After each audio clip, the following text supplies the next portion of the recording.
Closer. Please, anything. Ill-managed, she muttered to herself. She turned to leave. Behind her, the man spoke again. How will you go home now? Wait! Did I tell you it was my transport fare? God hasn't abandoned you, Elia. But you walk around with the spirit of poverty without knowing it. Huh?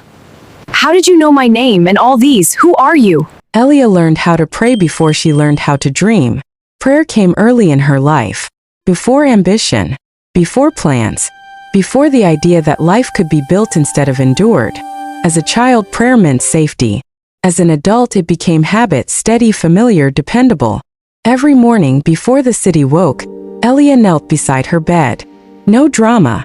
No raised voice. Just folded hands and a bowed head. Lord, deliver me from poverty. She said it every day. The same words. The same calm tone. As if consistency itself was faith. Elia never doubted that God listened. What she quietly doubted was when he would answer. And later always felt safer than now. Later required patience. Now required change.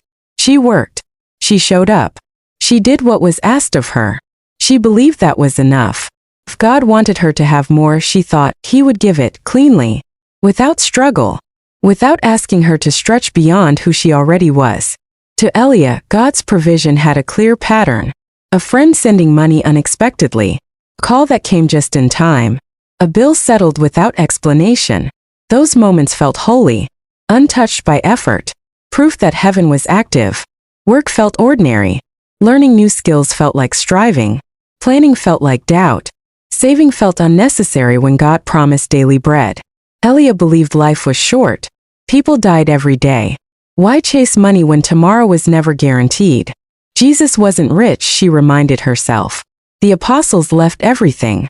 That belief settled her whenever discomfort tried to rise. It gave spiritual meaning to staying small. What Elia didn't consider was that Jesus knew exactly how long he had on earth.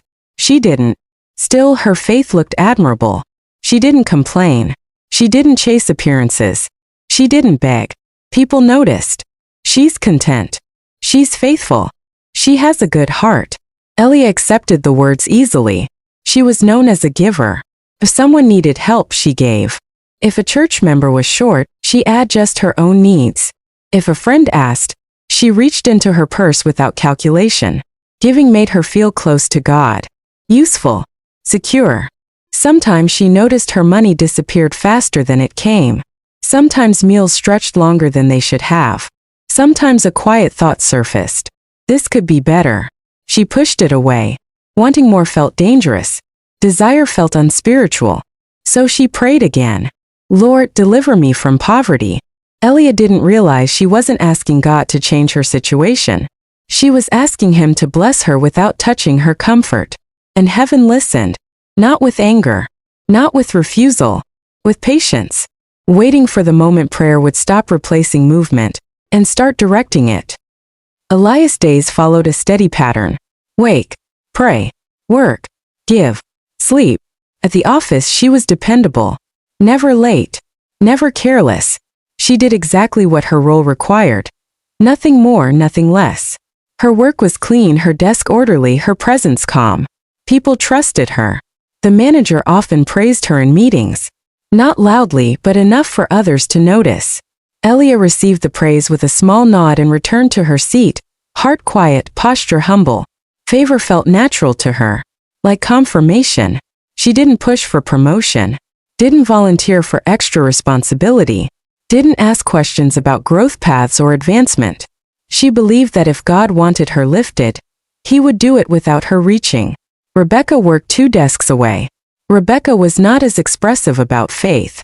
She didn't quote scripture at work. Didn't talk much about prayer. But she was alert, always watching, always learning.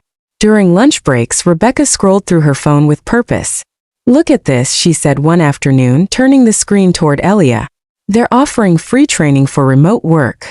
It's tough, but it pays well later. Elia glanced at the screen briefly. That's nice, she said. I'll pray about it. Rebecca waited as if expecting more. Elia smiled politely and returned to her food. She forgot about the training before the day ended. Weeks later, Rebecca mentioned another opportunity. Someone shared a link for an online certification, she said. It could open doors. Elia nodded again. Sounds good. Maybe later. Later always sounded reasonable. Elia believed she was content. But contentment for her had become a hiding place.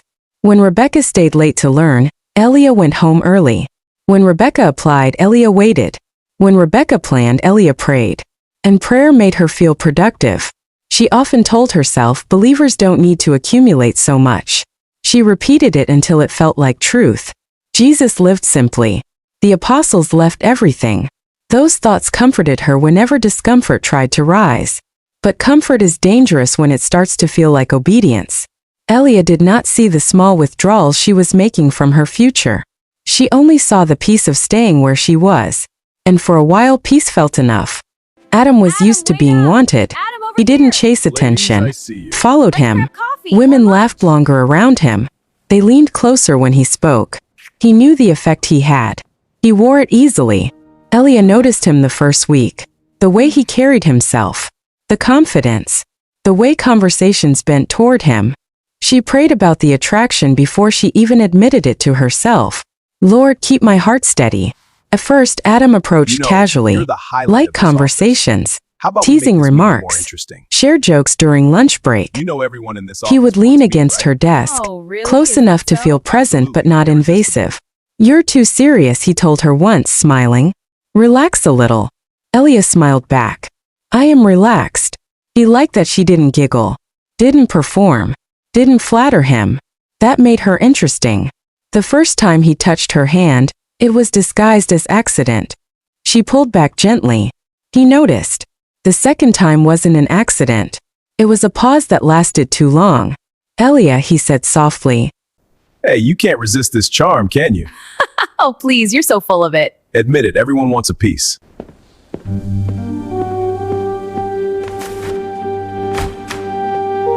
Hey, gotcha! Adam, please excuse me. Scared of me? No, I just need to go.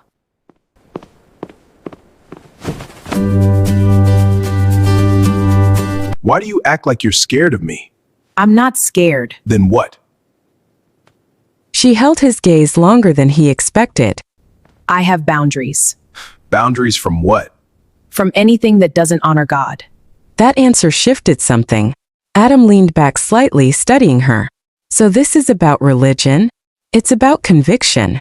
He smirked. You know you can believe in God and still enjoy life. She didn't argue. She didn't preach. My body isn't casual to me, she said. I don't do intimacy before marriage. The room went quiet between them. Adam wasn't offended yet. Just surprised. You're attracted to me, he said confidently. I can see it. Elia didn't deny it.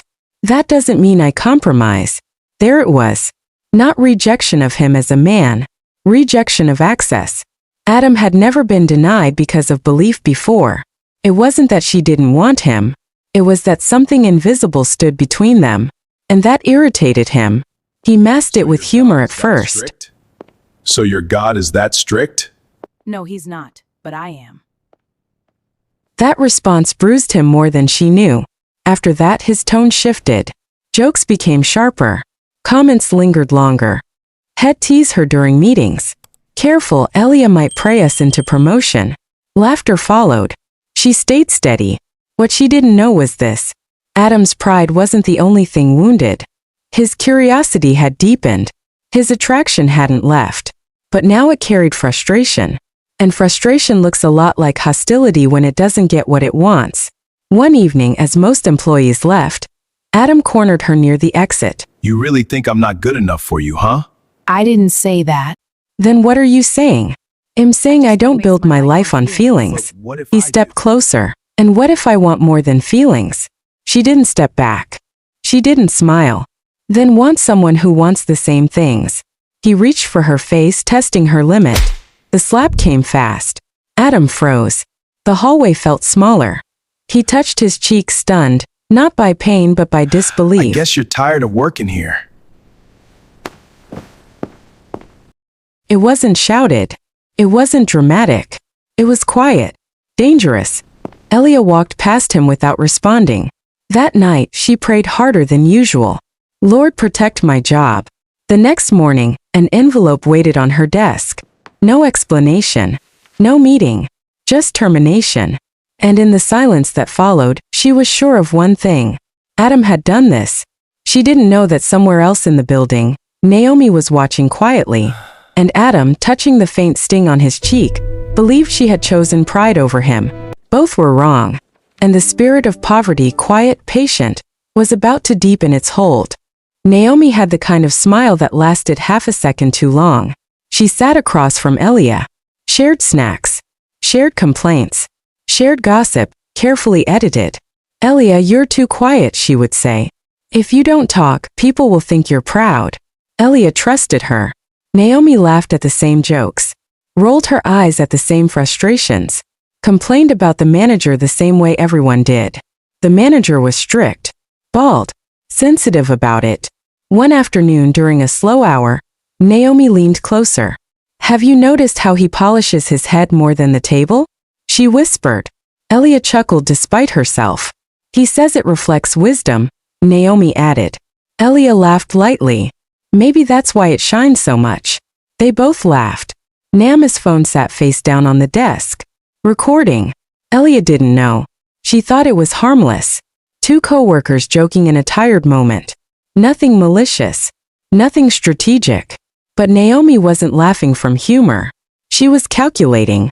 Naomi had been compared to Elia too many times. Why can't you be more like Elia? The manager once said. She's disciplined. That comparison stayed with Naomi.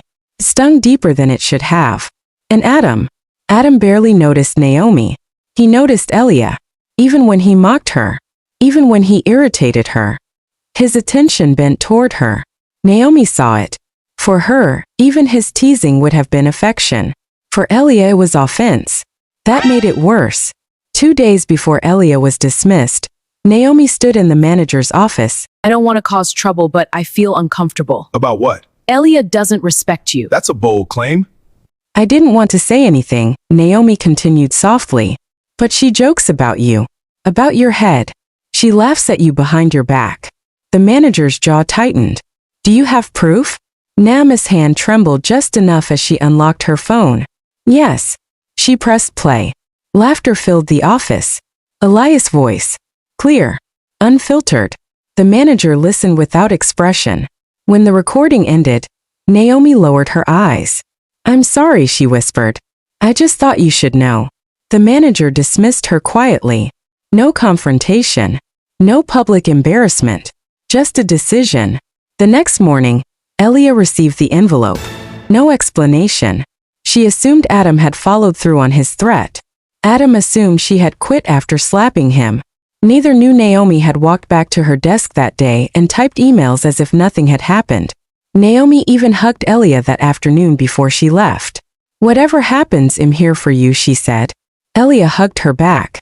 I know. By evening, Elias' desk was empty. Naomi watched her walk out. Not smiling. Not celebrating. Just breathing easier.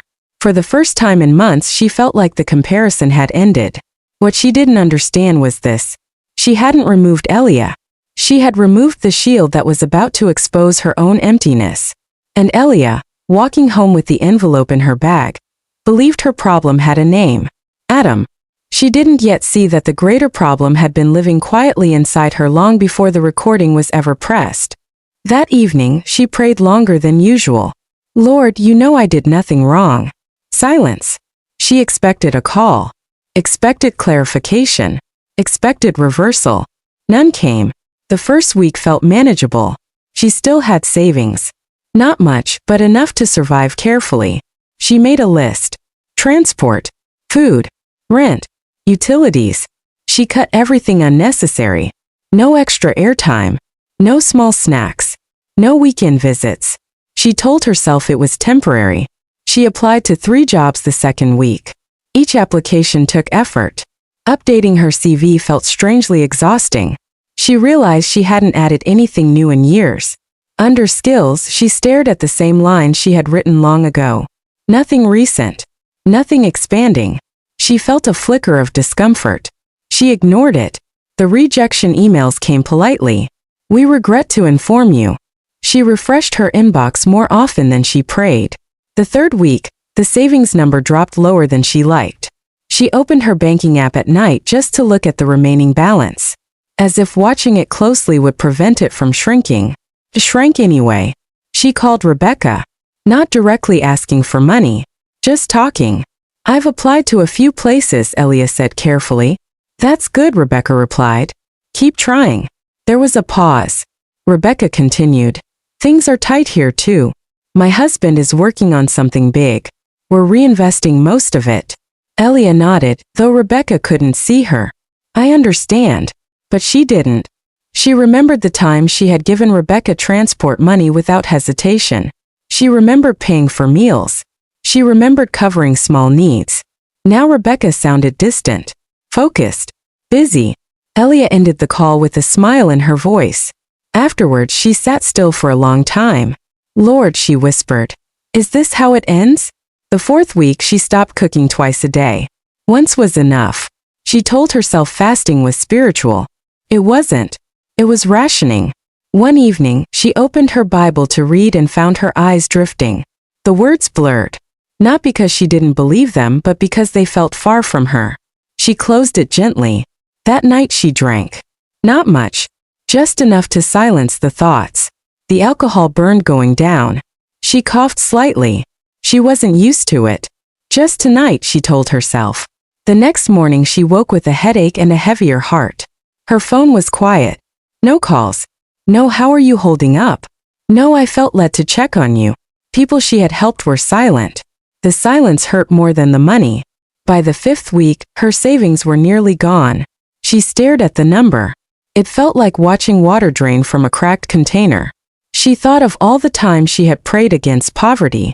And now poverty was not a prayer point. It was a presence. She knelt that night with anger in her voice. "Lord, I was faithful. I gave. I served. Why am I the one struggling?" She waited. Nothing. No sudden deposit. No message from heaven. No comfort. For the first time in years she felt something dangerous. Abandonment. Maybe she had misunderstood everything. Maybe God helped others more. Maybe Rebecca was simply wiser. Maybe prayer was not enough. The thought scared her. But it did not leave.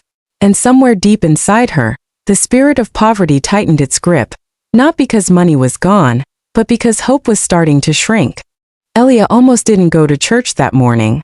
She lay in bed staring at the ceiling, listening to distant traffic. The thought of dressing up, smiling, greeting people, it exhausted her.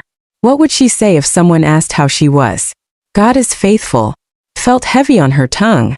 For a moment she considered staying home. No offering. No small talk. No pretending. But habit pulled her up. She bathed. Dressed simply. Checked her purse. Just enough money for transport there and back. Nothing more. During worship she sang quietly. Her voice thinner than usual. When the offering basket moved down the row, she felt her chest tighten. She didn't reach into her purse. The basket passed. Her hand stayed still. The shame surprised her. She had never sat through an offering without giving something. Even coins. Today she had nothing to spare. After service, she avoided long conversations and walked toward the road where buses passed. The sun was hot. The air thick. As she approached the spot where she normally waited for transport, she saw him. A man on the ground. Thin. Dust on his clothes. One leg twisted awkwardly beneath him. He moved by dragging himself forward slowly, palms pressing into concrete. He reached toward her. "Sister," he said hoarsely. "Please, ma'am, anything to eat?" Oh, I wish I could help. I'm so sorry. "Please, I'm hungry." She didn't even give offering today.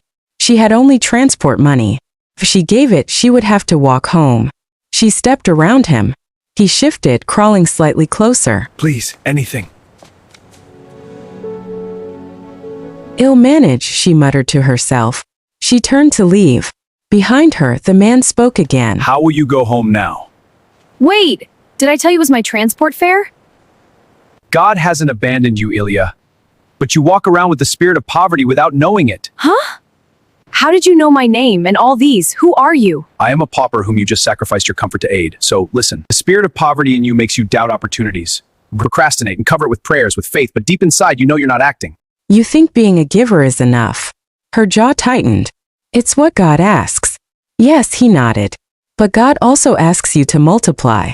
He tilted his head slightly. You pray against poverty, he said calmly. But you protect it. Her breath caught. For a second she wondered if someone from church had sent him. This was mockery. You hide in comfort, he continued. You call it contentment. You call it faith. But you are afraid to grow. The words hit deeper than she wanted. I lost my job, she said defensively. What growth are you talking about?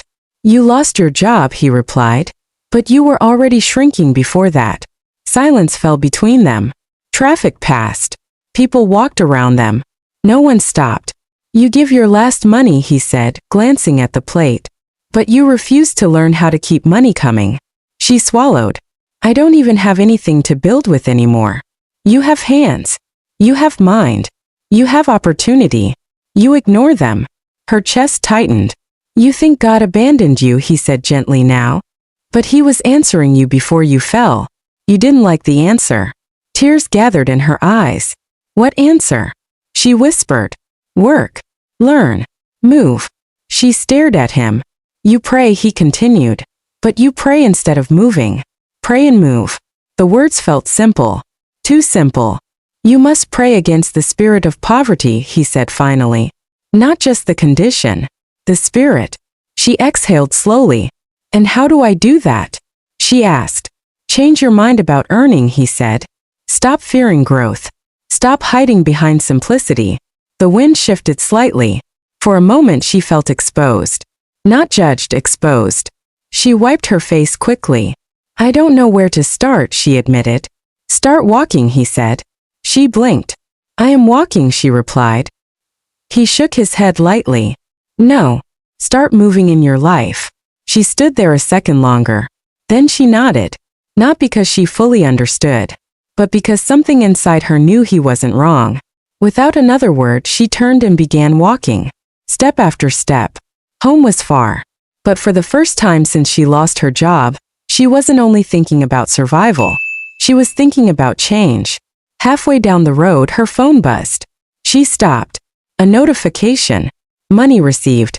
$500. Her heart skipped. She opened the message. It was from Adam. Another message followed. Looks like your God failed you. I had to come through. You should bow to me instead. She stared at the screen. Old Elia would have burned with anger. But something had shifted. She smiled faintly. God can use anyone, she whispered. She didn't reply. She slipped the phone back into her bag and kept walking. This time not just toward home. Elia did not spend the money that night. When she got home, she placed her bag on the table and sat quietly for a long time. The room was still. The small fan in the corner rotated slowly, pushing warm air around. She took out her phone again. $500. It felt unreal. She opened Adam's message again. Looks like your God failed you. I had to come through. She didn't feel angry. For once the words didn't sting. Instead she whispered softly, God forgive me. Her voice trembled. I accused you. She knelt beside her bed like she had done thousands of mornings before. But this prayer sounded different. Teach me to do the right thing with what you sinned. She stayed there for several minutes silent. No vision came. No voice. Just a quiet thought forming slowly. Use it. The next morning, Elia woke earlier than usual. Not to pray longer. To think. She sat by the window with a small notebook. Something she had not used in months. She wrote a single question at the top of the page. What can I do with $500? She stared at the words. First nothing came. Then slowly ideas began forming. Not from nowhere, but from things she had seen before and ignored. Perfume. Small imported perfume oils had always sold well around the parks and transport hubs. She had seen women selling them before. Small glass bottles. Strong scents. Cheap enough for people to try. She remembered watching one seller months ago. Customers would pass. The woman would spray a little on their wrist. Smell it, she would say. Half of them walked away. But some stopped. Some bought. Elia closed the notebook. The idea made her uncomfortable. Standing on the street? Approaching strangers? convincing them to buy. Her old self resisted immediately. This is not you. But another voice inside her answered quietly. That is the point. 2 days later, Elia stood in a small wholesale market holding a cardboard box. Inside were 20 small bottles of perfume oil. Her hands trembled slightly as she counted the change left from the purchase. Not much remained. She carried the box home like it contained something fragile. Not perfume. Hope.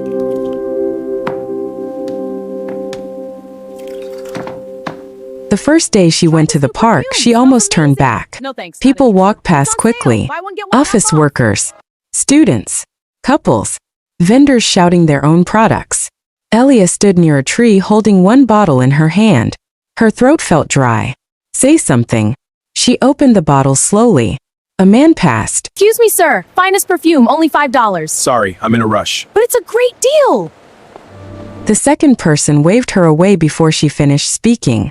The third said, not interested. By midday she had not sold a single bottle. Her feet hurt from standing. Her confidence felt smaller than when she arrived. But she stayed. Around mid-afternoon, a young woman stopped. How much? She asked. Elia blinked, surprised. $5. The woman smelled the sample on her wrist. It's nice, she admitted.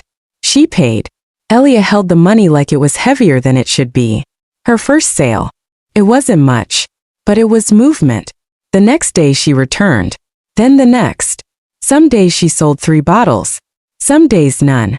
Once, while walking through the market area with her box, she saw Rebecca. Rebecca was leaving a boutique store carrying a bag. Elia, she exclaimed, surprised. They hugged briefly. Rebecca noticed the box. What's this? Perfume, Elia replied simply. Rebecca opened one bottle and smelled it. It's actually nice, she said. She paid for one.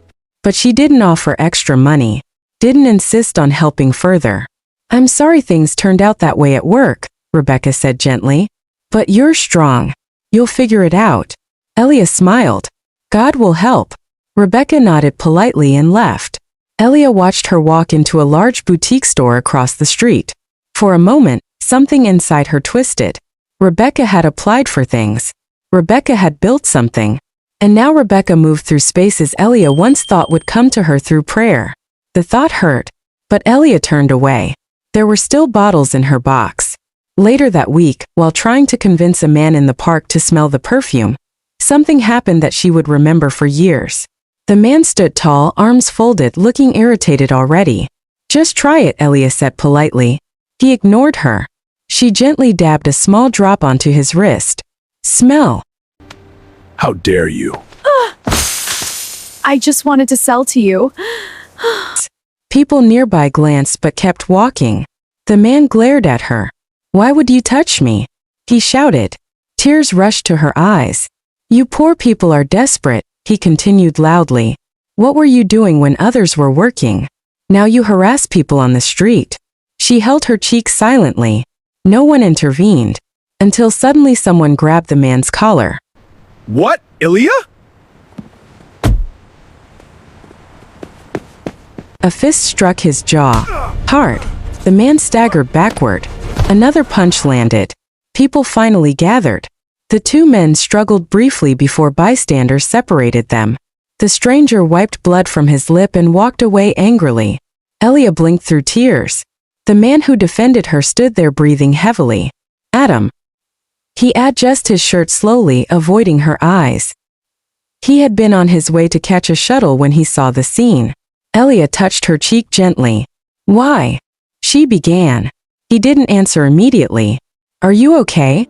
He asked instead. She nodded. Sorry. He looked at the perfume box, then back at her. I'm sorry about what happened at work, he said quietly. I wish you didn't leave like that. Before she could respond, he turned and walked away. She stood there a moment longer. Then she picked up her box. There were still bottles left to sell. And for the first time, the work no longer felt humiliating. It felt necessary. Elia woke before sunrise the next morning. Her cheek still carried a faint tenderness from the slap. When she touched it, the skin felt slightly warm, but the pain had already begun to fade. The memory had not. She washed her face slowly and stood in front of the small mirror hanging beside her window. For a moment she studied herself. The woman looking back did not look defeated. Tired, yes. Embarrassed, maybe. But not defeated. That surprised her. A month ago, something like that might have broken her spirit completely. She might have returned home and spent hours asking God why humiliation seemed to follow her. Now the question forming in her mind was different. How do I sell more today? She tied her hair back, packed the perfume bottles carefully into her box, and stepped outside. The park had begun to recognize her. Not by name but by presence. Vendors who sold roasted corn nodded when she passed. Hey. Hello, smells good, right? Hey, need anything? All good, thanks. Perfume lady, someone called once jokingly. She smiled. The first sale that day came faster than usual. A young student stopped, curious. Is it strong? He asked. Elia opened one bottle and rubbed a small drop onto his wrist. Wait a second, she said calmly. Let it settle. He smelled it again. It's good, he admitted. He paid. The next sale came 20 minutes later. Then another. By noon she had sold 5 bottles. She wrote the numbers in her small notebook. Bought 20. Sold today 5. It was not wealth, but it was progress. And progress felt different from waiting. 3 days later, while passing through the market again, she heard her name. Elia. She turned. Rebecca hurried toward her. You disappeared, Rebecca said. I'm working, Elia replied, lifting the box slightly. Rebecca smiled. I heard. You heard? Rebecca nodded. Word travels. Someone saw you selling perfume in the park. Elia expected pity. Didn't come. Instead, Rebecca said something unexpected. That's actually smart. Elia blinked. You think so? Yes. People underestimate small things. Rebecca leaned slightly closer. Honestly, Elia, I wish you had taken some of those opportunities one shared earlier. You would be much further by now. The words were not cruel, but they landed heavily.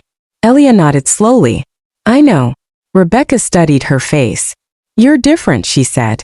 How? You're not waiting anymore. Elia smiled faintly. I ran out of things to wait for. Rebecca laughed softly. Before leaving, she bought 2 more bottles. But this time she added something else. If you ever want to learn online sales, Rebecca said, I can show you a few basics. Elia did not say, I'll pray about it. She said something else. Teach me. Weeks passed. Elias' notebook began filling with numbers. Some days were slow. Some days better. She reinvested every small profit. More bottles. Better scents. A small cloth display. She began approaching customers with more confidence. Not begging. Presenting. Try this one, she would say calmly. Give it a minute. The difference was subtle, but people noticed. One evening, as she was closing her box, her phone vibrated. Unknown number. She answered. Elia? The voice was hesitant. Yes? There was a pause. It's Naomi. Elia felt her stomach tighten. For a moment neither spoke. Then Naomi exhaled slowly. I owe you an apology. Elia said nothing. You didn't lose your job because of Adam, Naomi continued quietly. Another silence. What do you mean? Elia asked slowly. Naomi's voice trembled slightly. I recorded a conversation. The joke about the manager's bald head. I gave it to him. Elia closed her eyes. The memory flashed instantly. The laughter. The desk. The phone lying face down. You set me up, Elia said softly. I was jealous, Naomi admitted. You were always praised. Compared to me. Naomi's voice cracked. I thought removing you would make things easier. Elia leaned against the wall beside her bed. And did it? No. Naomi's voice sounded smaller now. I lost respect instead. She hesitated. The manager actually asked about you recently. Elia frowned. What do you mean? He regrets how it happened, Naomi said quietly. He offered to let you return if you wanted. Elia stared at the wall. Return. A few months ago she would have run back without hesitation. Now the thought felt distant. I'm not coming back, she said calmly. Naomi sounded surprised. You're sure? Yes. After the call ended, Elia sat quietly for a long time. The anger she expected did not come. Instead she felt something unexpected. Relief. The mystery had an answer now. Adam hadn't destroyed her life. Naomi had. But strangely, Naomi had also pushed her towards something she might never have done otherwise. That night Elia wrote something new in her notebook. Prayer without movement kept me poor. She stared at the words, then added another line. God was answering me long before I started listening. She closed the notebook and placed it beside her bed. Outside, the night traffic hummed softly. Inside, something quiet had changed again. And somewhere in the city, Adam was still thinking about the woman who slapped him and refused to disappear from his mind. 2 years changed more than Elia expected. Not suddenly, not through miracles, through repetition, through showing up every day whether sales were good or bad, through learning the small mathematics of survival. Buy low, sell steadily, reinvest immediately. Her perfume box became a small wooden display. The wooden display became a folding table. The folding table became a small stall. Rebecca helped her create a simple online page. At first Elia struggled with it. She had never sold anything through a phone before. But slowly she learned. Photos, descriptions, customer messages. Orders began coming from people she had never met. Some were small, some bigger. She kept a rule for herself. Never spend profit before replacing stock. The old Elia would have given freely without counting. The new Elia still gave, but she built first. Her prayer life changed too.